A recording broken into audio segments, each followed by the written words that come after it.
That's fun. Hello, everybody. Welcome back to another episode of From the Fourth Line, presented by Offside News. My name's Emma, and I'm joined, as always, by my lovely co-host, Marcie, who is Hello. currently not even in view of the camera. Sorry, I'm lighting a candle. Sorry. We sat here for 10 minutes before we started recording. I know, but I always only remember to light the candle. And you're only just lighting the candle now. I've done it. All right. Well, let's just hop right into it because I have almost 2 pages of notes for the game against Ottawa. Not all of them will be used in this podcast because I was taking notes both for the podcast and then also because they were playing Ottawa, I was taking notes for my article. So there is not just like stuff about the Leafs. It's also it's also analysis on the Ottawa Senators and how they played. But we're not here to talk about the Ottawa Senators. That's why I have an article. That's why I have a recap with Onside. That's where I talked about the Ottawa Senators. But yeah, Shane Pinto was in for Ottawa. Happy birthday, Shane Pinto. It was his birthday. It was also my birthday. What? So The Leafs as didn't a know that. no, but as a gift, I did get a Connor Dewar season debut. Still no Austin Matthews. Dewar was on the third line, which was a choice. It happened. It was fine. Like, this was not like he played a solid game. It was more so in just like, I'm not getting, like, we'll really get into lineup decisions when we talk about last night's game, because that game had a weird lineup that I was like, all right, it's a lineup. But yeah, Stolarz versus Allmark.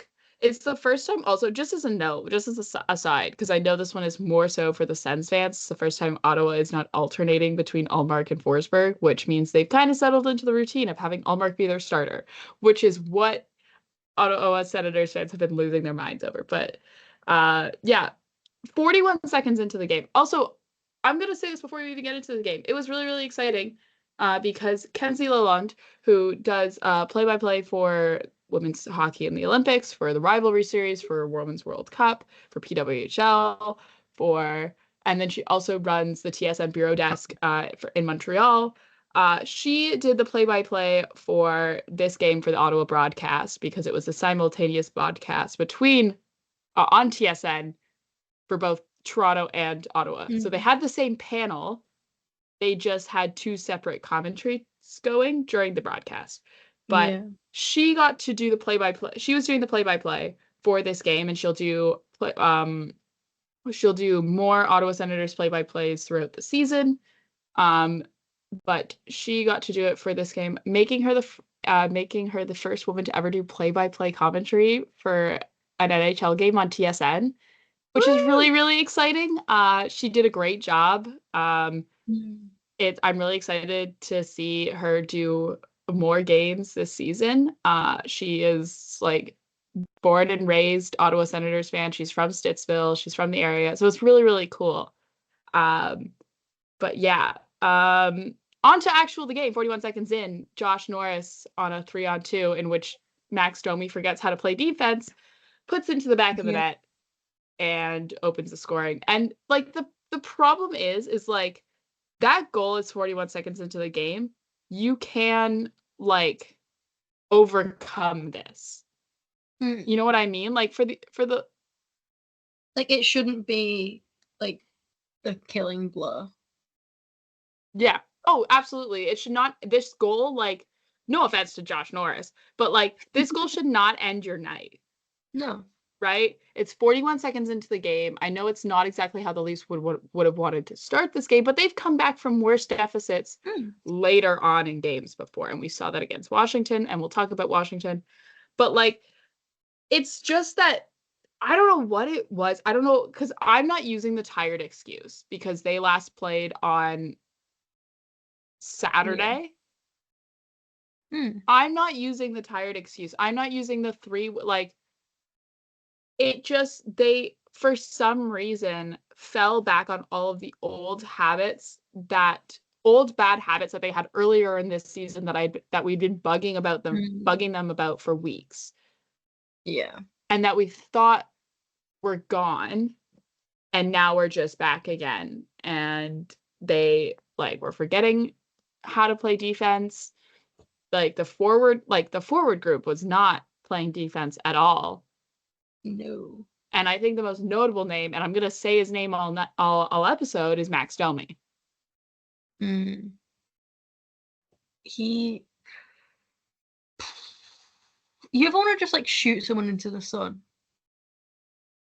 Well, yeah, that's the thing. And my qualms with Max Domi is that I don't even think he has the nostalgia factor for fans when because they whatever, that we have a Domi back on the Leafs, whatever, blah blah blah. Mm. But it was more so of the fact where it's you go you I don't know. And people are like, oh, we need to get rid of Mitch Marner. And then everyone's like, okay, but who are you replacing Mitch Marner with? And everyone, not everyone, but everyone who says we have to get rid of Mitch Marner, their first answer for who we should replace Mitch Marner with, just in his spot in the lineup, is always Max Domi. And I have to show you, here we go. Here's Max Domi in a more elevated role than we usually see him. And he's just been nothing. And this game, he was worse than nothing because he was actively contributing to defensive misplays by the Leafs that then resulted in not only scoring opportunities, but also goals for Ottawa. Mm. So they also were taking dumb penalties all night. Yeah, it was just frustrating to watch. Yeah, it was really frustrating. And Ottawa, and I mean this as no offense to the Ottawa Senators, because I do actually this is one of these really rare games for the season where I feel like I can very much comment on both teams in terms of an overall season perspective, because I deeply follow both of these teams. And the Ottawa Senators are a much better team than they were last year. But they're not better than the Toronto Maple Leafs on paper, right? And so that's where I have to Ottawa has its faults and they have their weaknesses, and it wasn't this was one of those games where Toronto was playing badly and they were also the worst team. No, they were playing badly and they were the better team, but just the team that they were going up against, who was the worst team in this game, was taking advantage of all the mistakes that the Leafs were making, and that's why Ottawa absolutely walked away with this one. In my opinion. And Allmark had a great game. Obviously, when you get a shutout, you have a great game. But the defense was even having a good game. Scoring, the depth scoring still wasn't there from Ottawa. Okay, Michael Amadio scored, but it was still, you were still kind of almost relying on those top guys. You wanted to see some more scoring from a little bit further down the lineup, which has been Ottawa's issue for a little while now. But half at the first TV timeout in the first period, the shots were already 12-2 for Ottawa. Yeah. And you're at home. That's the thing. Is for Toronto, you are at home. You're in Scotiabank Arena. It's Battle of Ontario, and it's very obvious who this game meant more to. Which is another thing, and I think that's probably why Ottawa does so well against Toronto. Is okay, yes, Toronto, we can't has this I don't even think about you at all kind of attitude when it comes to basically every other team. But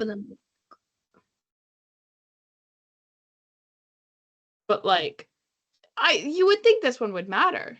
You look at it compared to Battle of Alberta, where how much it matters to both of those teams.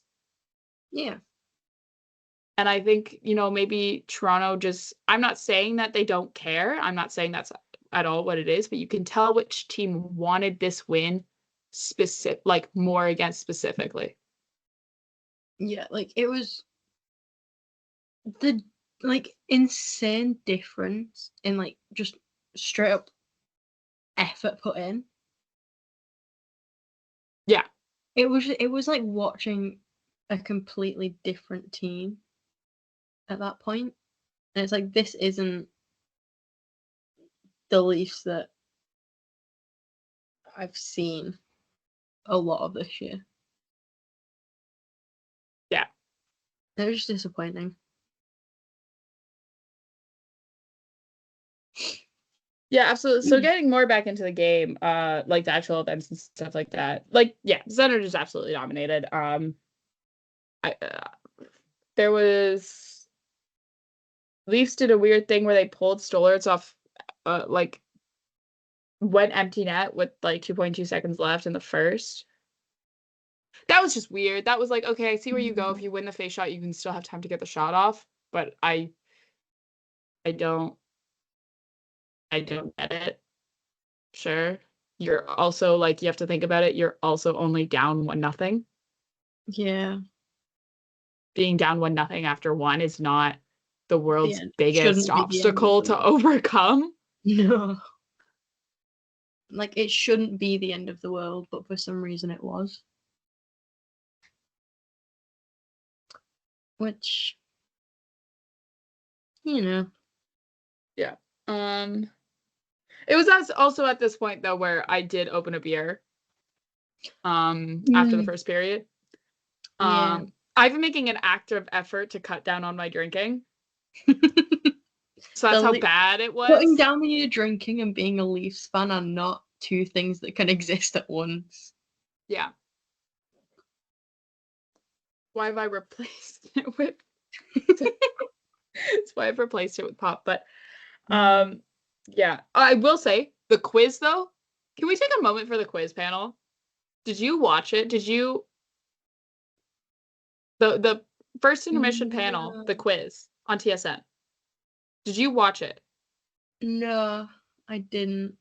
But you did see my tweet where I was like, I wonder if there was a gas leak in the like this panel is making me a bit confused by that. Okay, because do you want to hear out like I've written down the questions from the panel. Hit me. Would you like to hear them? The first one was, is Brady Tkachuk a monster or a unicorn?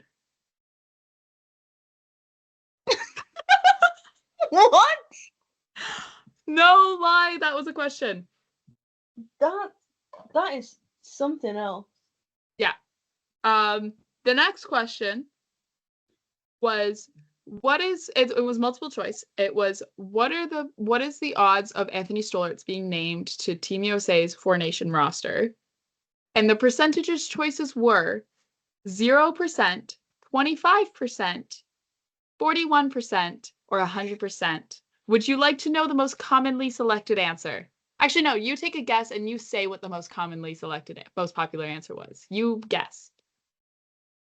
41. Oh, what would you, okay, no, it was 25%. But like, what would you, what, in your opinion, how would you answer that question?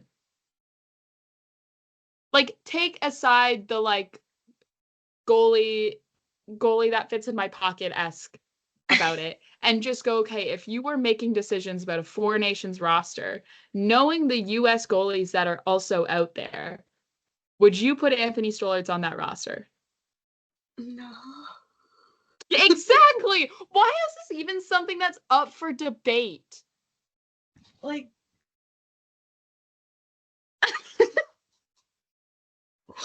I feel like they're asking these questions purposely, like straight up just to give you specifically a breakdown. I was literally like, I was like, oh my god, there's a gas leak in the TSN studio. That's the only reason that to explain this. Because then like the next question was like it was so I don't even remember what the third question was because at this point I was sitting there going like what the fuck is going on? Oh wow, that is something else.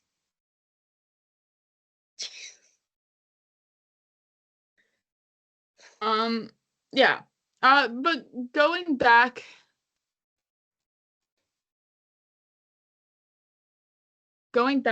to the actual game, it was the 300th game for Tim Stützle, which also if you did not see Tim Stützle's black eye. Oh my god.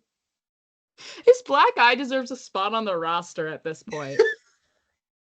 Truly. Because it's so bad. If you've not seen it, just like look it up. It's Bad. terrible. It's so bad. I saw pictures of someone putting him side to side with like Battle of Mustafar, Anakin Skywalker. You know, with the glowing red eye. Yeah. No, because like, have you ever seen them in the same room? I don't think so. No. But also would would I don't think, oh my god, I'm blanking on his name. I only have his last name in my head right now.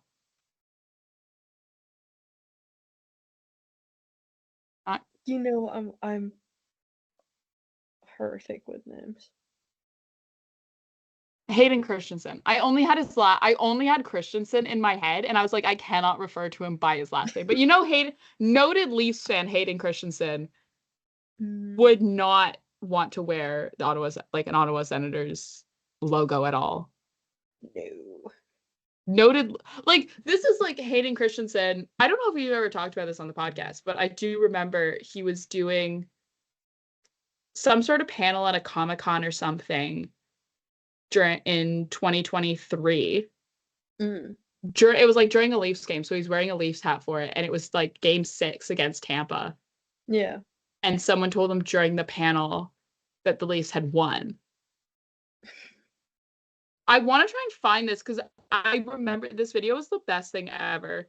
If I go like Hayden Christensen, like Leafs playoffs or something. Oh, it's brilliant.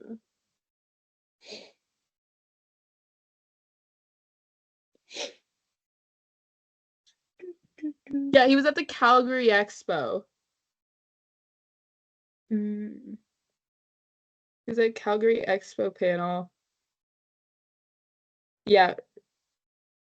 But he like fully like stands up and like puts both arms in the air and cheers and then hugs the moderator of the panel at the Calgary Fan Expo too. Like that was the thing as well. It was like it wasn't even in it was in Calgary. That's brilliant. But yeah. So just to top it off, to make it the perfect 300th game for Tim Stützle, he puts the Sens up 2-0 with a shot from the slot. He found open space because this one was like there was a miscommunication. There was something between Tavares and that was the game. No, it was not Tavares. It was just there was a miscommunication. Like somehow he was left wide open and there was like 3 guys around him. And it's Tim Stützle. Like, dude's dangerous. Do not leave him unattended. I know he's a little unrecognizable now with the black eye, right? Like at the moment, but you don't leave him unattended. No. He just found open space and like did what he does best. Yeah. Michael Amadio shortly after makes it 3-0 off the rush with Noah Gregor right there with him. And that's like the former Leaf goal. Like that one, that's where you start the game 1-0. And that's why I was like, yeah, you can't, the Josh Norris goal, you can come back from that because the Leafs are playing enough former Leafs that someone's going to score against them. And Michael Amadio did with Noah Gregor. And honestly, I think if that was a Noah Gregor goal, it would have been worse. So much worse. I think if Noah Gregor managed to score a goal against the Toronto Maple Leafs, I think Leafs Twitter would collectively have a meltdown. Oh yeah, that would be so evil, but also it'd be like the most hilarious thing ever because Noah Gregor scoring a goal, comedy gold.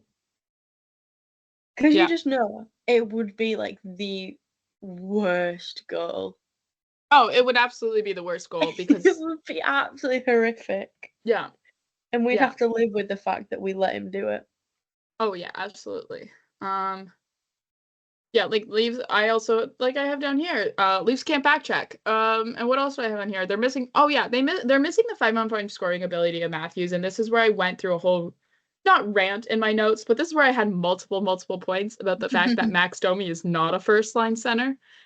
Because then it was at this point in the game where John Tavares moved up to first line center. Yeah. And Max Domi got demoted through the lineup. He has been banished. He was, yeah, but because like this is where I go, okay, maybe you can okay, maybe you do take Austin Matthews off the power play, but like the Leafs can't win without Matthews. And I think this game was very, very telling of that because not only were they missing his like 5-on-5 scoring ability, which is really, really crucial and really, really important, and they had been lacking up until this point still, but they're also just missing his defensive capabilities. Like people forget that like he is a Selke candidate level defensive forward and is like that good at playing defense, and that's like a whole aspect to his game that a lot of people like don't really think about because they're so focused on how good he is at scoring goals that they don't realize how good he is at stopping them as a forward. And I think this is like that's one of those things where like the Leafs like just they allowed way too many shots on net, and we're going to talk about that. I have that later. But yeah, also there was a really close call with a skate with and Pontus Holmberg. I don't know if you saw that where it hit him like right in the check. Yeah. So Ryan Reeves is going down and his feet fly up and it hits like Ryan Reeves's blade of his skate hits Pontus Holmberg. The angle was right, but it was like right low, right at the top of the crest of his jersey. And that's a close call, and that's where you go neck protection. Absolutely neck protection. Because even like the replay is just scary. Like you know he's okay, but still watching the replay in slow motion is horrifying. But luckily everyone's okay. Apparently Chris Tanev lost a tooth, in which I was surprised that he had any left. Just another one. Another one? He still has any left? He is running that pot tooth fairy. Yeah. Sorry, I have so many notes on this game. We just got through the first page. Oh wow. Leafs were struggling with zone entries. They could not break out of the neutral zone.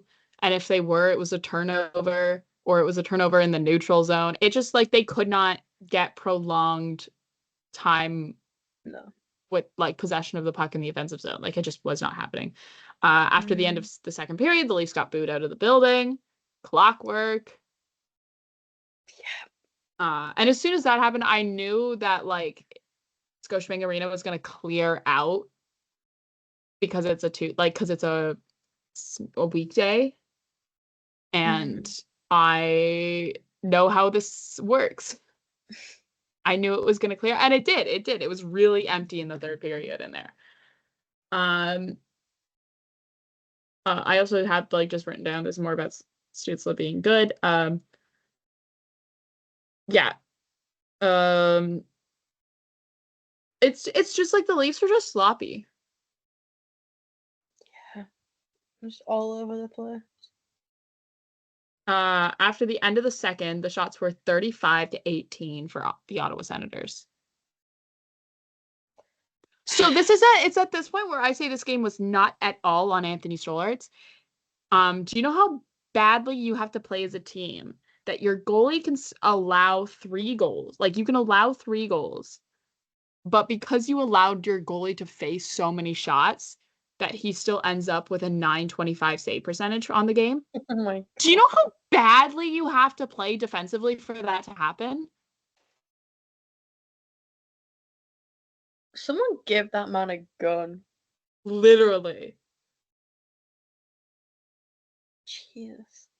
I will say though, is like, I think for me, and like this has been noticeable and this has been a continuing trend throughout the games, is like Steven Lorentz is just so happy to be there and is so happy to play as a Toronto Maple Leaf. And he is like the most consistent guy. Like he's the most consistently, like he's been the most consistent guy on the ice for the Leafs all season. And I think part of that is maybe because he's just happy to be there. Like he's not thinking too much about like everything. And he's just like, all right, guys, let's go. Like, let's go play hockey. Let's go. Like, we're all Toronto Maple Leafs. Let's go. Yeah, He's just so happy to be there. He's so happy to be there. The problem is when your most consistent guy is a fourth liner, unfortunately, like, his ceiling is not very high on what he can provide. Like, it's good that he's consistent, like, because you want your guys to be consistent, and you want you guys to be consistently going out there and giving you something, and he's giving them the Leafs something. It's just like what he's able to do is limited because he's a fourth liner, and that's nothing against him. You have to have a guy on the fourth line, and your fourth liner is not going to be scoring like Austin Matthews crazy level goals, but you want that consistency from higher up in your lineup as well. Oliver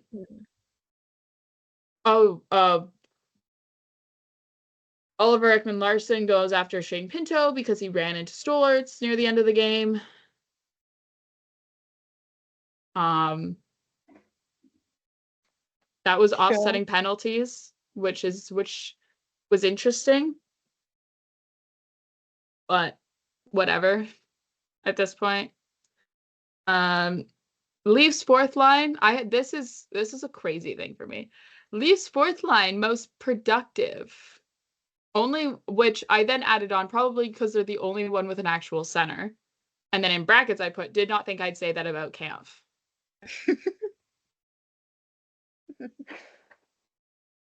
Yeah. And then Toronto pull the goalie with 5 minutes left and it doesn't work. Whoa. Who just thought? So yeah, Leafs lose 3-0 against Ottawa. And then I had to go sit into a radio show yesterday, so that was fun. Can we talk about the Washington game? Because that's way more fun to talk about. But that was my qualms, and I think people understand my qualms about the Leafs in that game. But so yeah, Robertson and Benoit both out of the game, both out, with Steves and Yanni Hakanpää making his season debut. The lines were wacky. They were something. They were lines. I'm gonna pull them up because I do want to read through these because I did not understand them. Lines are McMahon, Tavares, Marner, Nyes, Domi, Nylander, Steves, Camp, Holmberg, Dewar, Lorentz, Reeves. Defense is Riley and Hakanpää, McCabe, Tanev, Ekman, Larson, Timmins. Wool starts. So, yeah, those were lines. They sure lines. Is a lineup. Things got shifted around a little bit as the game went on, for sure. But interesting to see how that played out. It also was Oliver Ekman-Larsson's 1,000th game, which is a huge milestone. Huge. So congrats to him on hitting 1,000th game. That's exciting. They're going to have a ceremony for him on Saturday, pre-game against Edmonton Oilers. Yes. So Hockey Night in Canada as well. That's nice. It also was the first time that Connor Dewar and Brendan Duhaime were played against each other. What a day for a very small group of gay people on the internet. Truly. We talked about it last show when I realized what it meant. Reactions to that are cool. Like, that was the first thing I did when I was like, I went and I grabbed those screen grabs. It's great. But yeah, quickly into this game as well, the scoring got underway with Taylor Radish scoring one. It was a weird bounce off of Max Domi. Because, sure, of course. Yeah. Yep. All right.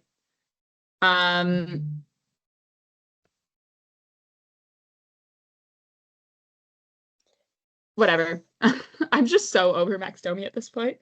But then Bobby McMahon Bobby McMahon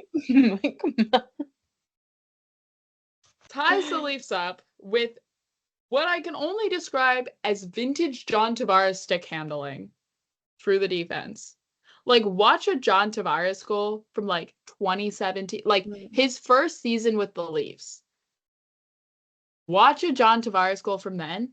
That is prime vintage John Tavares. And guess what Bobby McMahon did?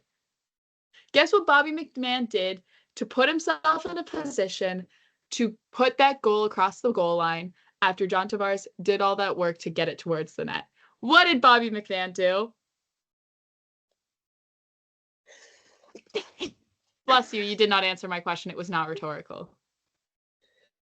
Bobby McMahon was there. So Bobby McMahon drove the net. Why? Was there. Exactly. That's exactly what I've been saying. And now they're finally doing it. And I hope they continue with it until into the playoffs. Play hockey. It's a miracle when you do the thing that you've been asked to do since like day one. Literally. Dylan Strome puts the Capitals up 2-1. Who let him stay open like that? He was right up close and just could tuck it around Anthony Stolarz because he was wide freaking open. And this is the goal, I believe, where, if I'm trying to then. Yeah, this is the goal where there was a miscommunication between John Tavares and Oliver Ekman-Larsson, where it just seems like one of them thought they were going to trade off who they were covering, and then they didn't, and then the other one didn't know that, and so then Dylan Strome was like, hey, look, remember, I can score goals. And everyone's like, oh yeah, Dylan Strome, you can score goals. You are really good at hockey. And then he goes and he scores a goal. And like Mitch Marner's on the ice, and we're like, ha, narratives. Yep. Yeah. Max Domi missed an easy 1-on-0. Like, literally, it was a breakaway. He had all the time and the space in the world and shot directly into Logan Thompson's glove. And this is why I'm over Max Domi. Anyways, moving on. I think you might be over Max Domi just a little bit. Oh, I'm very much over Max Domi, and we're about to talk about, like, the other guy who I'm sort of kind of over as well. Pontus Holmberg. Just because he took, like, there was just so many, like, bad penalties that he took. This one was a boarding call where I don't even know if it was boarding or what. It was just because the way that it is so many of the calls involving boarding and head contact and all those ones are very much on the fact of, like, if the player who is getting hit puts themselves in a vulnerable position, then it's not a penalty, like, and it's not at the fault of the person who made the contact or initiated the contact. And that's just the way that there's a lot of that wording in the rules for the NHL, which is obviously a problem. Like, but I see there's an issue with that as well, because guys put themselves in vulnerable positions, and if you want to try and fix that, you should just totally, like, be like, any head contact is not okay. Clears up also a lot of confusion around the rules and things like that. But, like, I don't even remember who it was on. I probably could look it up, but I'm not going to. But the Capitals player arguably put themselves in a vulnerable position and also was playing the puck. And I think that's probably an important part as well. I think it was Nick Dowd, because Nick Dowd went through a hell of a lot this game. He has lived at least 3 lives during that game.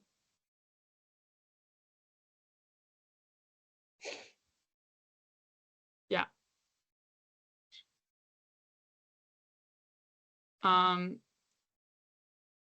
yeah, then John Carlson had a shot from the blue line. It got a Rasmus Anderson assist. It went in the net, but it was called back for goalie interference, which that was goalie interference. There's a lovely article on Offside that was just written that covers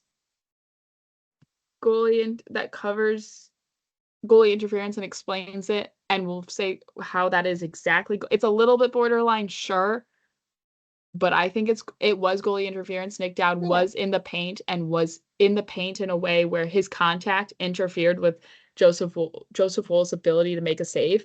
If that contact, or if him being in that much of Joseph Wool's space, was outside of the crease, then it wouldn't be goalie interference. But as soon as you do that in the crease, it's goalie, like in the blue paint, it's goalie interference. It's in the rules. You guys can read the rules. I opened the rule book at a point in this game. Okay? If I open the rule book, you can open the rule book. It's really great when you open it on your computer and you Command F, and then you can just search for the keyword. Exactly. Goalie interference will be, like, if you do that, it'll go, and you can go through all the ways it shows up in the rule book, and then you can find the section that you need. I think also, though, it's like Rule 69 or something as well, so you could just search that, which, nice. Nice. Nice. Yeah. Also, okay, but we're going to talk about another thing that was reviewed. There were so many reviews in this game. It was Penalty insane. gets called on Matthew Nyes for interference, roughing. One of those ones where it was like, Matthew Nyes was being large, because he was. Because Nick Dowd tried to throw a check onto Max Domi and missed.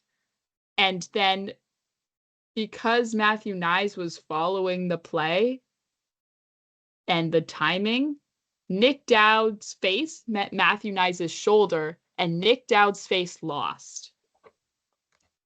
Exactly. It's like Matthew Nyes did not move. God forbid Matthew Nyes is just an absolute fucking unit. Like, God forbid he very much lives up to the nickname. Like, what? They call him Brick? Yeah, he's Big definitely big and dumb. Yeah. Yeah, just anyways, yeah, just straight up ran into him.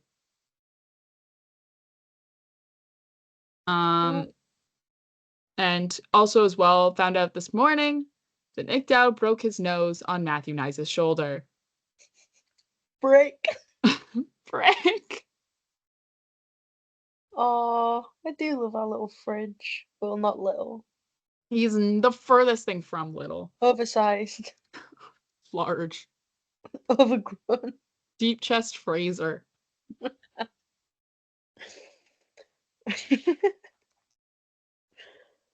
Oh, dear me.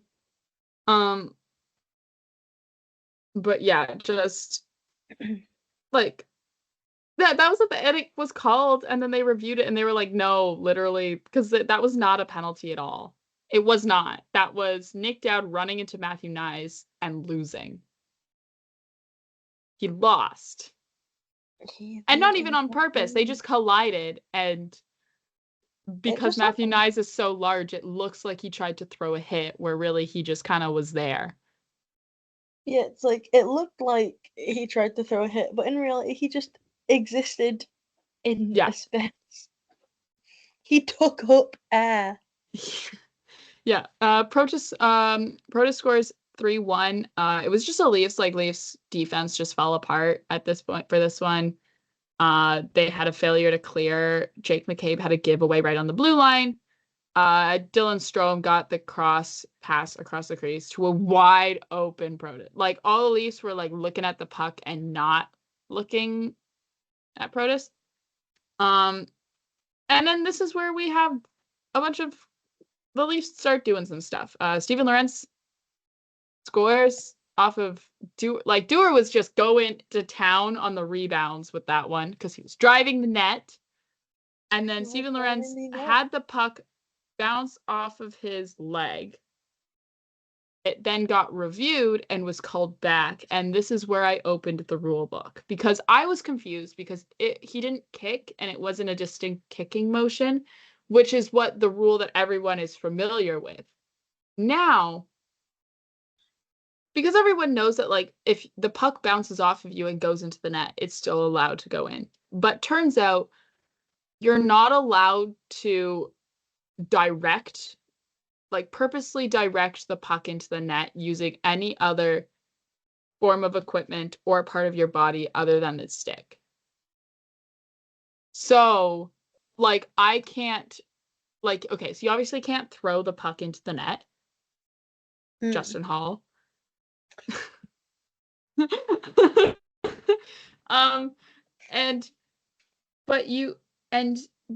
And you can't kick the puck into the net, but also it turns out that, like, if you move you can't head the puck into the net. This isn't Premier League. You can't throw up a header onto, like, you can't headbutt the puck into the net. If the puck bounces off of your head and into the net, it's like a very fine line and a difference where there is a difference between, like, you just standing there and the puck bouncing off of you and going into the net, or there's a difference of you moving your body in a way where it propels the puck into the net. And that, I guess, is what Steven Lorenz did. He did, like, there was a little bit of a hop that he had on the play, which you could infer as him attempting to direct the puck into the net and not it just him skating forward and hit it bouncing off of him. I think if he didn't do that little, like, you can go watch the replay, if he didn't do that little hop to kind of, like, that moved his leg up, then I think the goal would have stood. But because of that, they called it back. And the actual rule and section for that, by the way, it is a reviewable goal, is 37.3 section E. I went through the rule book. You did. I had it, and I literally, like, was, like, tweeting it. I was like, guys, this is the rule. But it doesn't matter, obviously. If you watch the game, you know how it ends. But Nylander then, because he drove the net, taps one in. Matthew Knies absolutely robbed Tom Wilson at the blue line and deked out Thompson to get it around him. And then Nylander just with the tap in right there at the goal line to make sure it goes in. That's why we drive the net, folks. That's why we have a net front presence. This is exactly why. I feel like I'm preaching to the choir, however. And if you do listen to the show, you probably agree with me. If you don't, thank you for listening. Thanks anyway. Thanks anyways. We love the listener, the stream counts. Knies then Morgan Riley with a wicked shot that Knies then redirects into the net. And that one gets called back for a high stick. It gets reviewed. I personally am in the opinion that it was not high sticking. Matthew Knies' stick is below the crossbar. Where he goes high stick is after the puck has gone into the net, which, if you are now asking hockey players to not put their stick up after a goal in celebration, good fucking luck. Good luck. Good luck. Oh,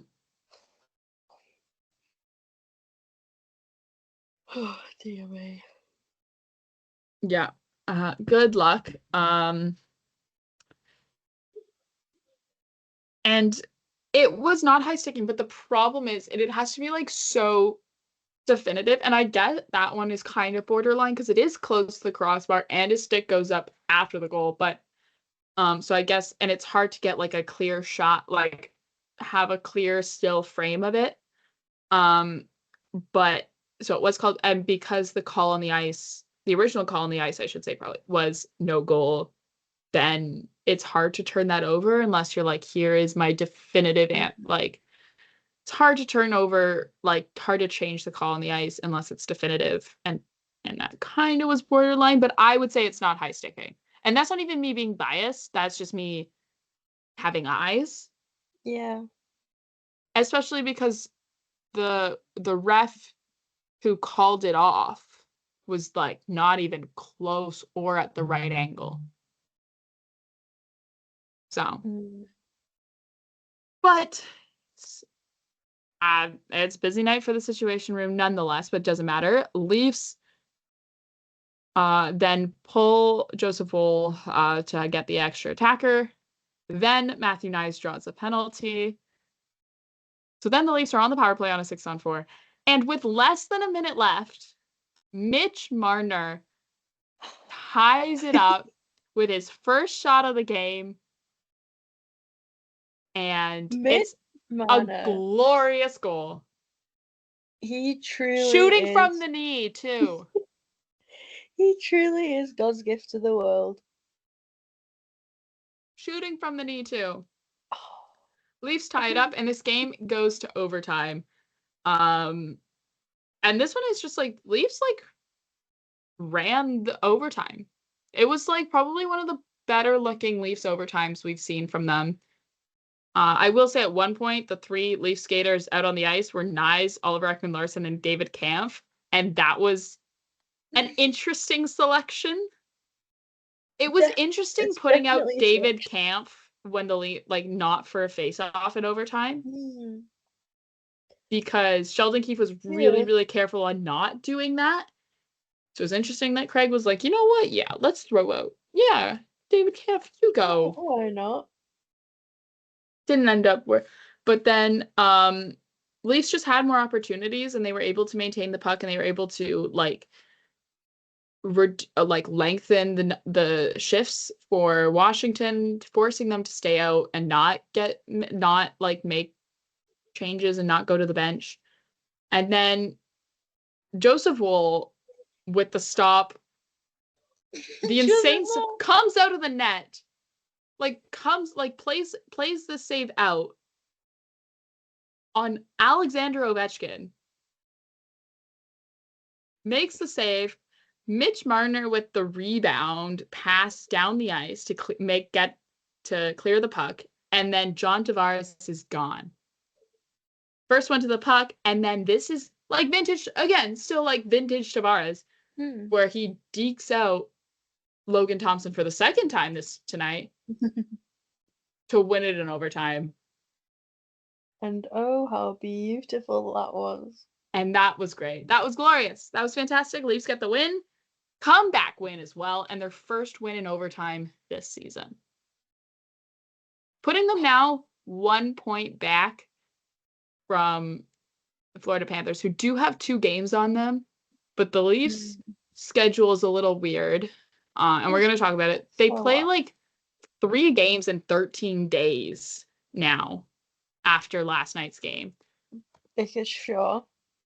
Because, yeah, why not? And then if you, like, look after that, like, through the middle of December, it's ridiculous. Like, this schedule is honestly insane. Because we've had, like, 2 back-to-backs recently. And then here we go with no game, like, 3 games in 13 days. Yeah, so the Leafs don't play until Saturday against the Edmonton Oilers on Hockey Night in Canada, going up against Connor McDavid. And then they don't play again until Wednesday, where they take on the Golden Knights at home. And then the next time they play after that, not even on Saturday, which is rare for the Leafs. I think this is probably their one Saturday a year that they don't play, other than the break for Four Nations, because then they play on Sunday at home against Utah.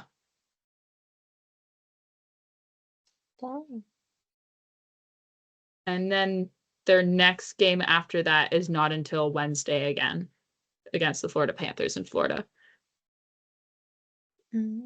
Which also, they're on the road for that. Like, then we're already at, like, at the end of November, like, the 27th is already their first, like, Florida road trip. And you know how those games are usually like back-to-backs or a day apart? They have Yeah. 2 days off between those games. They play Wednesday and against the Panthers, and then they play Saturday against the Lightning on the road. That's so Oh. unusual for the Leafs in Florida specifically. They usually cram those 2 games together.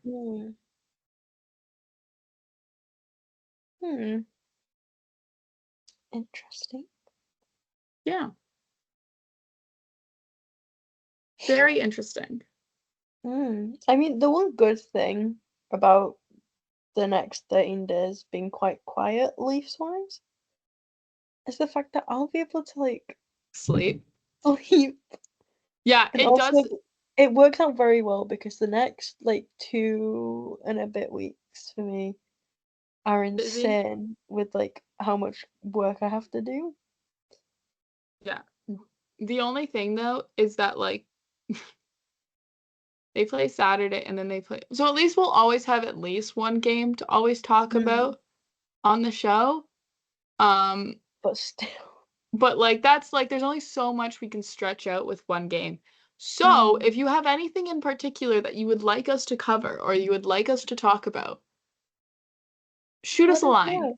Shoot us a line. Shoot us a DM, shoot us an email. Just simply add us on Twitter. Yeah, well. Or Blue Sky. We're there now too as well. Yeah. That was something I was like, yeah, we'll get us somewhere else. Just in case. You know. Can't have we can't have all our socials be in one basket. No. There like won't be any difference between the like if we post a tweet, not us personally, but if like the podcast account posts like tweets on Twitter, that same you'll still see it on Blue Sky. So you don't like follow us on both places. That'd be great. That'd be awesome. That'd be so fun. Yeah. But like you'll see the same stuff from us. That makes sense. On both sides. I got so excited when you followed me back on Blue Sky last night. Jesus.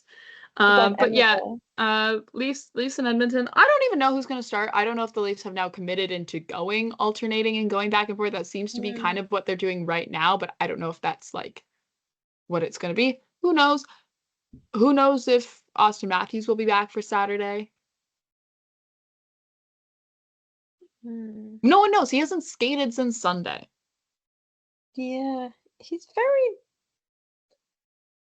mysterious. But it's like one of those things. Who was it who was hurt last year? Was it Matthews again who was hurt last year? And it was like once he's over this injury, like it's like not an issue long term. Was it Matthews again? I cannot confidently answer that. Because was it during the playoffs? Where it was like once he's over this injury, like it's not going to be a lingering issue? I think so. Oh, so then I know what it was. I've told you this. I can't say it on the show. But I've told you this. Yeah.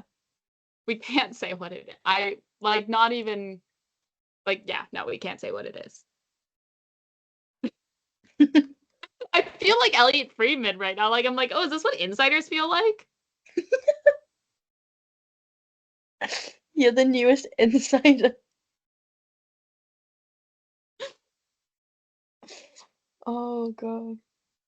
You could be like you are the new Elliot Friedman.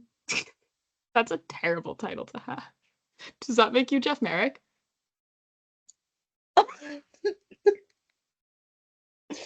Oh my god, we're gonna have to start having more thoughts. Because we definitely have less than 32 at the moment. I don't think we've ever had 32 combined.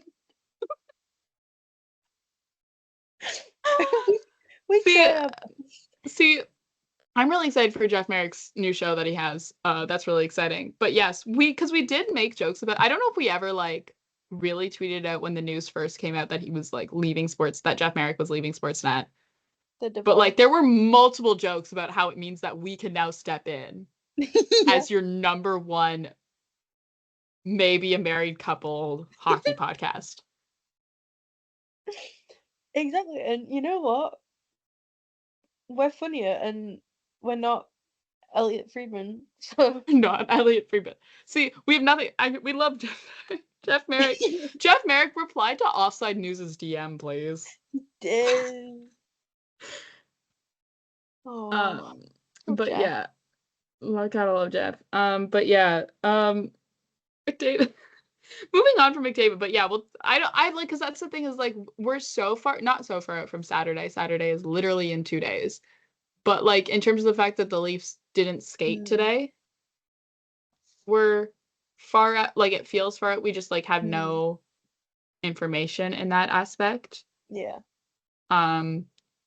So we don't know who's going to start on Saturday. We don't know if Austin Matthews is going to play on Saturday. We don't know a whole lot of things. I will say though, I don't know if like those D pairings will stay the same. You know, I thought Benoit was just starting to find his game and find his groove, so I don't know if you would keep him out of the lineup long term. Yeah.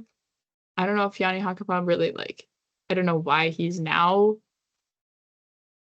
like your top line right D when you had a lot of success with Oliver Ekman-Larsson. I just don't know. Okay, that was weird. Those D pairings were weird. And I hope someone can relate to that, me on feeling like that. But yeah, we'll break down Saturday's game on Monday's show. But speaking of Connor McDavid and the Edmonton Oilers, he is currently sitting at 999 points, which maybe by the time you're listening to the show later tonight or tomorrow morning, he's already broken said milestone and has reached it because he plays tonight against the Nashville Predators. That's exciting. It is. It's crazy that he's already at that milestone. But he was drafted 2015. Oh my God. It makes me wonder what I'm doing with my life and where I've gone wrong. Well, yeah, like he was drafted, and I guess maybe when I put it in this way, it feels crazy, but like I was 12 when he got drafted. Oh my God, we were 12. Yeah. Oh. I was 12 when he got drafted, and I just turned 21 this week. That's wild. So it's crazy that he's like reaching 1,000 points. Like it doesn't feel, I don't want to say right. It doesn't feel real. This is weird. It's like, just, what do you mean? Yeah. Oh, I can't believe it. He's insane. He's actually insane. Yeah, it's insane. It's crazy. So odds are, considering how considering how the Nashville Predators are doing, probably will reach 9. Will score his 1,000th point tonight, and that means it won't be talked about on Saturday, and it won't be against the Leafs. A win is a win. A win is a win. A win is a win. Take the little victories where you can. Absolutely. Some other news. PWHL. There was some news about the Canadian broadcast for PWHL, but PW.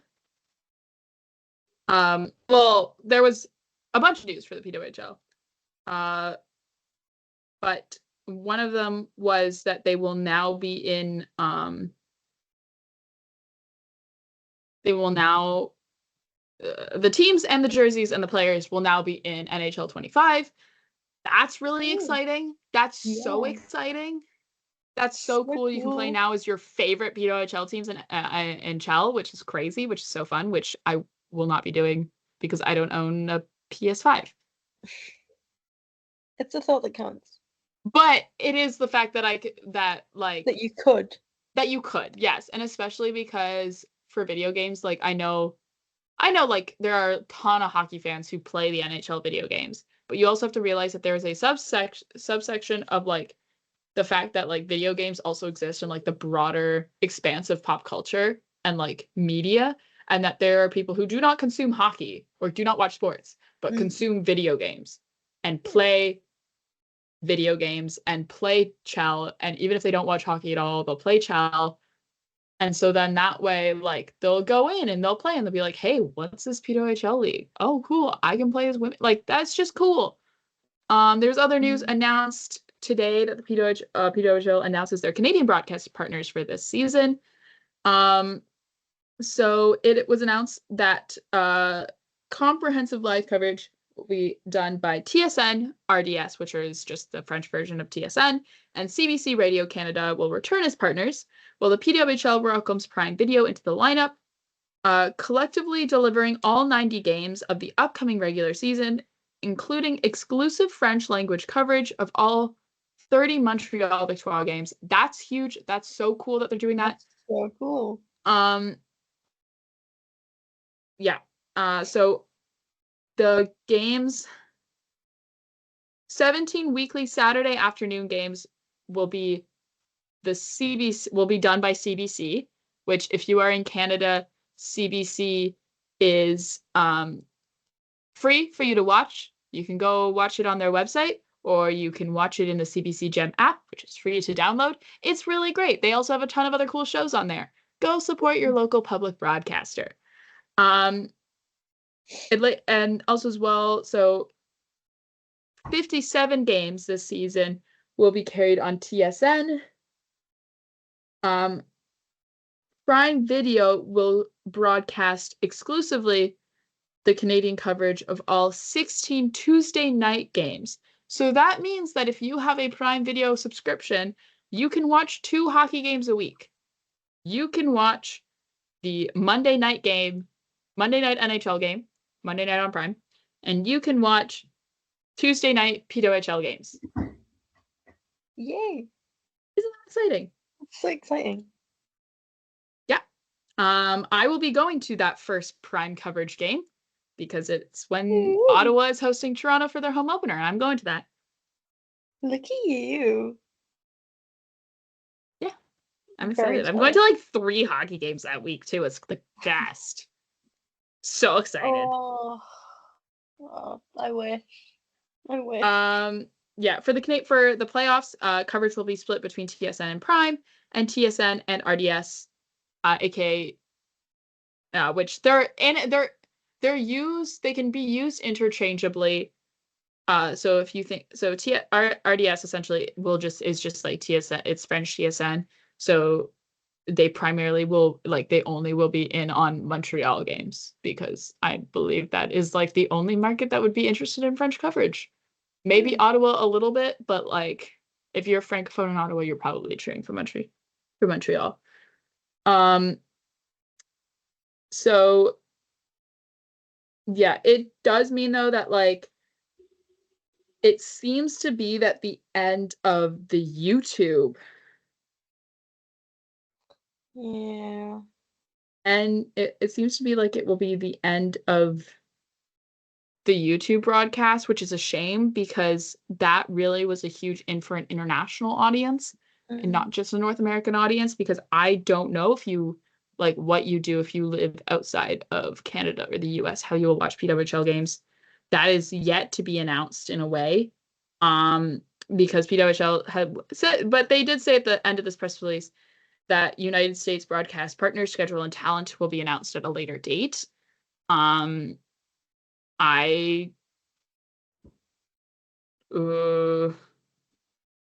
don't know, like, I don't know how they will do it. I don't know how it'll be done.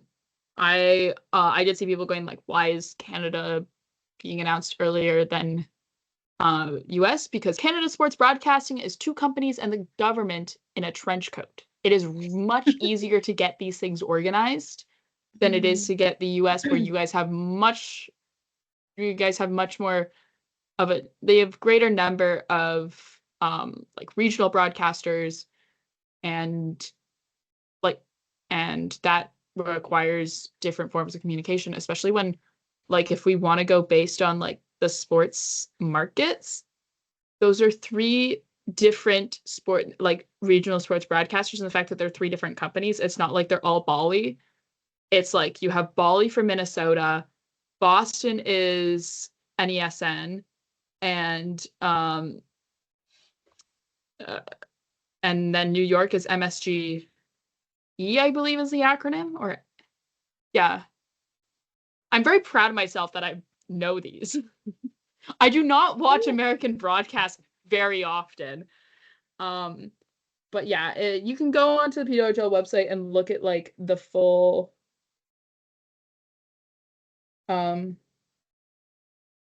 breakdown of the schedule for where all the games will be broadcasted.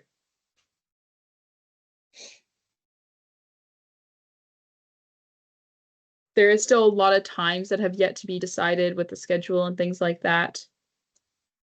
That will impact venues and things like that. Like there's like, yeah. But you can look through and see the broadcast schedule as it is right now. So that's fun and that's exciting, at least for Canada. I don't know how it will work in international markets. I think that kind of depends on how the American broadcast works out. Because I think that was so great about you, like the YouTube broadcasts, and I do understand the money-making potential that it is in offering broadcasters exclusive rights, because they will pay more for exclusive rights that aren't just like, oh, well, okay, so why am I paying you for your broadcast when like your viewers can still just go onto YouTube and watch the broadcast for free. But I do think having that YouTube broadcast was such a huge plus in accessibility. It made it so much easier for people for the accessibility of watching the games, which was a huge detriment to previous women's pro leagues in the past. Literally, because it's like my grandma would watch bits of the games on YouTube, and it's like she enjoyed them, but she's not gonna like pay for a whole new streaming service. She's not gonna go out of her way to watch it in a way where it was like, oh, it's on YouTube, that's easy for me. Yeah, because it's like, because I could sit down and just be like, this is the channel, this is like where you find it, this is how you watch it, and she'd message me every now and then. Yeah. And she's not gonna be able to do that anymore, which is a shame. It's a loss of like casual viewership. Yeah, absolutely. Because that's especially because limiting like, who can. Yeah, and especially like now that like, okay, like they're all over the place, but like I would have friends of mine who would be like, oh, Emma, like how can I watch, like where do I find the PWHL game that's on tonight? And I'm like, YouTube. That was always my go-to. I was like, it's on YouTube. And they're like, oh, that's great. So yeah, but we'll see how it all works out. Sports broadcasting specifically is a very fickle thing.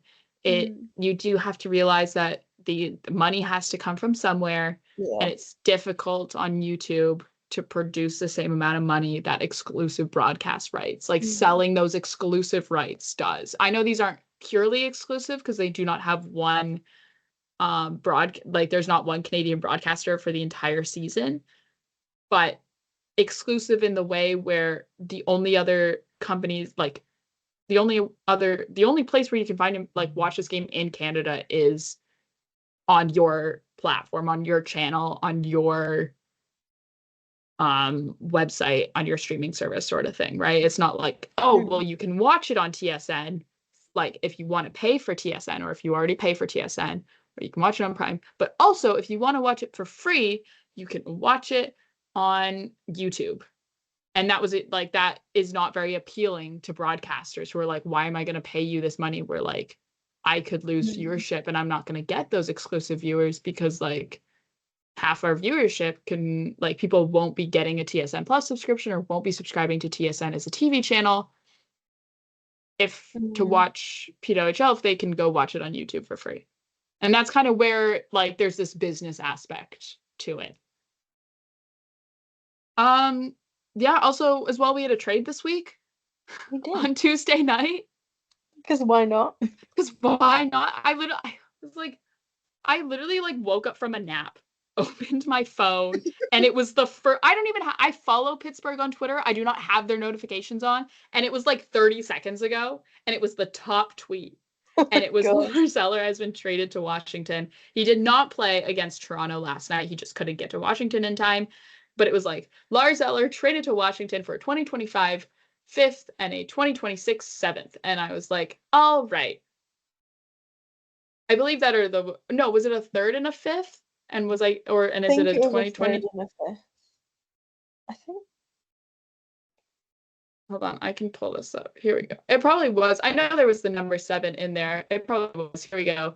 Lars Eller. Oh, yes. It was a fifth in 2025 and a third round pick in the 2027 draft. And that apparently will get you 35-year-old Lars Eller. Damn. Lars Eller, who I've been told by the various numerous Pittsburgh Penguin fans in the Offside Work Chat has been the most consistently producing Pittsburgh Penguin this season so far. Kyle. So Kyle Dubas is doing something. I do not know what it is, because also as well is like literally like the night before he says everyone is on the table except for 87, implying like I will trade anyone except for Crosby. Now there's some things where you have to read in between the lines for that one, because like some guys have full no move clauses, like they're not going to go, aka Evgeny Malkin. But like this was kind of just like my state of the nation to the Pittsburgh Penguins fans. Like, first of all, I don't know do not ask me what Kyle Dubas is doing. I do not know. The Ryan Reeves trade came out of the middle of nowhere, and you have to understand that is how this man operates. He terrifies me. He really does. I just like I don't like, not that I don't get it. I get it. I just don't get it. Get it. I love when we make sense. It's just like Pittsburgh, not that I don't get why Pittsburgh is doing badly. I actually absolutely understand why Pittsburgh is doing badly right now. Do I think Mike Sullivan needs to get fired? Probably. Do I think it's going to happen? Probably not. But like I'm curious to see, because Kyle Dubas hasn't really established like his guys within the Pittsburgh Penguins organization yet, except for Michael Bunting. And like Kyle Dubas notably loves his guys. He does love his guys. And I do think like it's so weird there. It's so weird there right now in Pittsburgh. And Lars Eller was one of Dubas's like 2 main trade chips that he has. It's him and Marcus Pettersson. And so to only receive in return a fifth and a third for Lars Eller. I know Lars Eller is not like a huge ticket item. He's 35 years old, but he's on an expiring deal at $2.45 million. That's not like crazy. No. And he's producing as well as you can on the Pittsburgh Penguins. And he was one of the very few Pittsburgh Penguins in that locker room who like not cared, because I do know they all cared. And I say that a lot, where I'm like, they just didn't care, and I know they care. And I'm not saying that they don't. I'm just saying that like they weren't dismissive. Like he wasn't dismissive of losses and things like that. Yeah. If that makes sense. It does. And Philadelphia just scored against Ottawa. Oh. Fantastic. Did I change my fantasy lineup? Oh, did I change my fantasy lineup on? Did I think I did it on both teams. I hope I did it on both teams. Oh my god, why won't the stupid app Why are the New York Rangers losing to the San Jose Sharks? What? Igor Shesterkin, wake up. You're the only goalie right now on my fantasy lineup who's healthy. Oh no, well, Nick Paul, I hope you don't do anything because I only changed the lineup for one of my.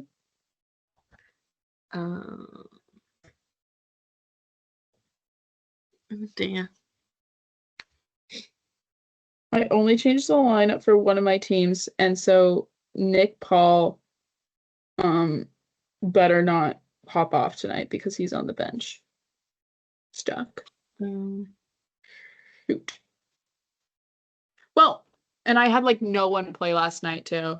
Anyways, but yeah, Damn. back to Pittsburgh. Like I just like the problem is with me is like Pittsburgh needs to commit to the rebuild, and but the problem is like you cannot commit to the rebuild while you still have Crosby, Malkin, and Letang. Not in the way that like I don't think they contribute, but like I just mean in like you cannot do a rebuild properly with those guys still there. Right? Yeah. You can start a rebuild with them there, but like that's not the group of guys who like Sidney Crosby does not, you know what I mean? Like it'll be a shame. And I'm not saying this in a way where it's like, okay, that means that like Pittsburgh has to not rebuild. They do. But I just mean it's kind of a shame that like the end of Crosby's career is going to be one where his team is going through a rebuild process.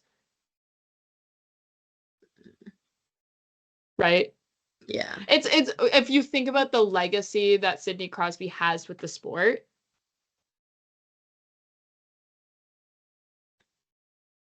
the end of his career is the Pittsburgh Penguins going through a rebuild process, which is a little bit fitting, I guess, considering how his career started with Pittsburgh and where Pittsburgh was when he was drafted and came into the league.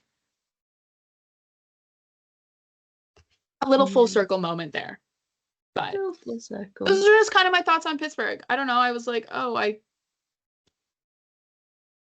State of the nation, I guess. I thought, we've been talking about the Leafs too much recently. Not like we're going to then have way more time to not talk about the Leafs. Oh, God. Oh, the Leafs. Yeah. I do actually want to read you out this quote. That's my favorite quote in the entire world. Okay. A bit scared. I just gotta, here we go. Linus Allmark on Tim Stützle. This is via Alex Adams. Oh, Ottawa Senators just tied it. Who was it? Oh, it was Brady Tkachuk. Shocking. My favorite part is like when they don't put the who scored in like the tweet, so then I have to watch like the goal video, and it's like, who's that? Who's that Pokemon? It's Pikachu! It's Clefairy! Oh, God. It's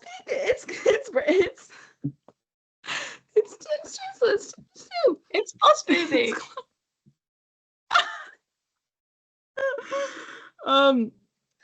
Okay, this is via Alex Adams, who is Sportsnet's Ottawa Senators beat reporter. Linus Allmark on Tim Stützle. He's Tim Stützle. He's our boy. He's our German fella.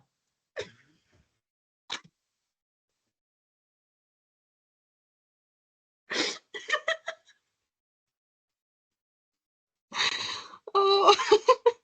That's what I wanted to leave the show on. He's our German, he's our boy. He's our German fella. Oh my God.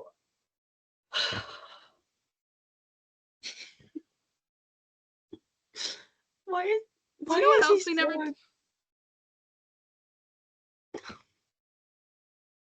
You know that it's getting used in a recap too. Oh, I look forward to it. I made the title. It's our boy. Anyways, I gotta find a way to work that in nicely. But yeah. Also, as well, we didn't talk about. I guess we'll talk about one more thing. I don't know if you've seen this.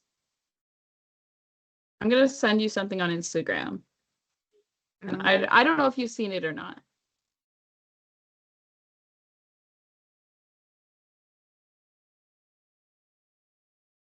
Right, let's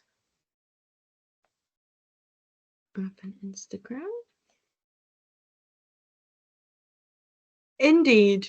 Mitch! Have you seen this? Did you see this? I did see this, yeah. You did see this before the show. Okay, so for those who don't know what we're talking about, Mitch Marner just announced like 3 hours ago that he is teaming up with an underwear company that I had never heard of. What is it called? It is called PSD Underwear.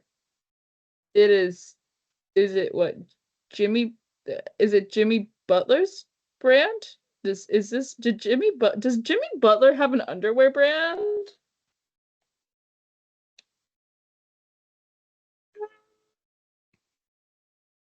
Hold on, I'm now going to their website. Does Jimmy Butler have is is Mitch Marner partnering with Jimmy Butler's underwear brand? Do they have like a here we go. Deeply About entertaining. us. Who founded this underwear brand? Okay, no. It was not Jimmy Butler. All right. I got really nervous. I was like, Mitch Marner's partners with Jimmy Butler in underwear. Jeez.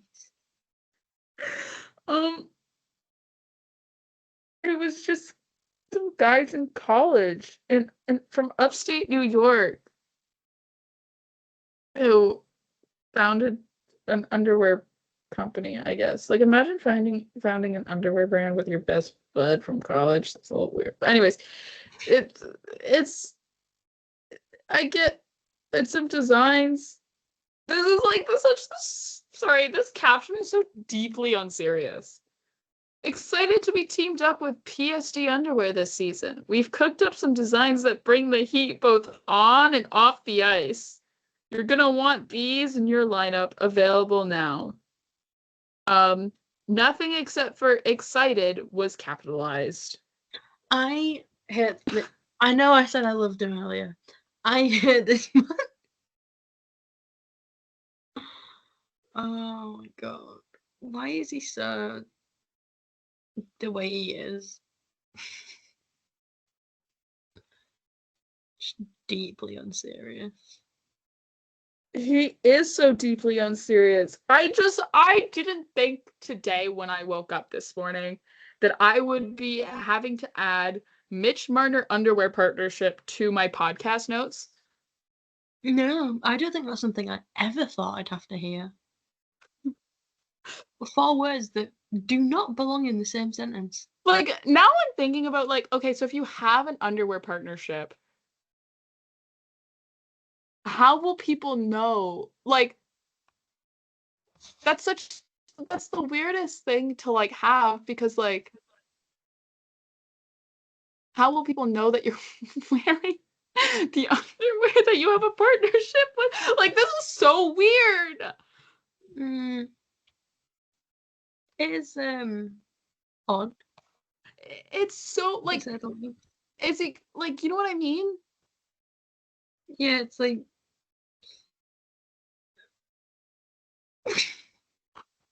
like okay. Good for Mitch. I also like do realize that we are not the target demographic for this partnership at all. What? Like, okay, so this underwear company does make women's underwear, but like, I know where your brain was thinking. The photo shoot was not like that they posted. The promo pics, no. Oh my god. But like, I guess we probably don't get it because like we're not buying men's underwear. No. I can't say it's something I frequently do. It's not something I've ever done. No. Oh god. So very, very strange. But I think we'll end the show with Mitch Marner underwear. I can't name that. I can't name the episode of that. I can't. Yes, you can. No, I can't. Do it. I'll have to ask. I might ask Ariel to see if we are allowed to do that.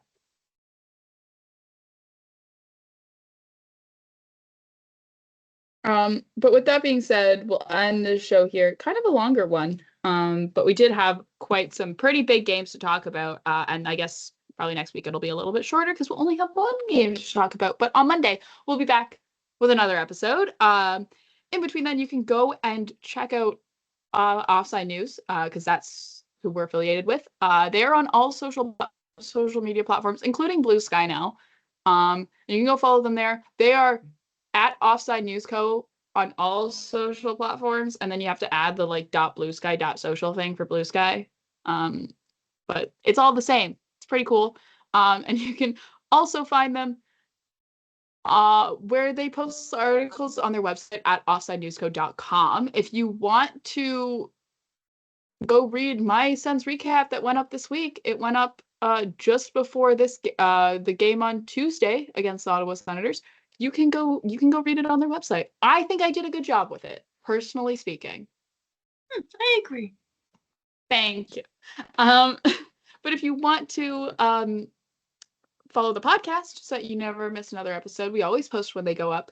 You can find us on Twitter and now Blue Sky at Fourth Line, at From the Fourth Line. That's fourth with the number 4 TH. Or if you really miss us that much, you can find us on Twitter and also on Blue Sky now, because that's also somewhere we're at. I don't know how active I'm going to be there. I really don't know. We'll see. I'm going to immediately forget about it, but at least I have the account. Yeah, we're there. I do not know how active I will be there. I think I have currently 2 tweets there, and one of them is about a scary Thomas Chabot bobblehead. Let's see. I have 3. So you're outdoing me. Yeah, one that I just had for my pinned, which is I can't believe I've been given yet another platform to be annoying on. There was another one about offside. And then my first ever tweet was a screenshot of you following me back that you've not replied to, actually, and I'm quite upset. I haven't checked, to be honest. I should probably. I am not on there. I am just on there to like, I don't even have the app on my phone. It is something that I only check on my computer. Which maybe is probably healthier of a relationship to have with social media. Yeah. But we're also on Blue Sky. Your username is the same in both places, at 60 Leaves. Mine is different. Mine is at PearB1 on Twitter and at just PearB without the 1 on Blue Sky, because there's no one else there. Look, the only reason why I have the 1 on Twitter is because someone stole PearB1 without it. So it feels wrong calling you anything but Emma PearB1. Yeah, but like I like not having the 1s. If it was my choice on Twitter, I wouldn't have the 1. It's a part of you now. I guess so. But with that being said, thank you guys so much for listening. Your mum's contact in my phone is Mother PearB1. I forgot that you have her number still. I will never forget the confusion in my mum's text when I shared the contact with her and didn't realize it also shared the contact name. And she was like, Mother PearB1? Haha, question mark. Like that's like my mother's name. It is not. But also, hi mom. Hey. She's probably listening to this. Hi mom. Hi mom. Love you. Miss you. Yeah. You've never met her. One day. With that being said, thank you guys so much for listening. We'll be back with another episode on Monday. And in the meantime, go Leafs go. Go Leafs go.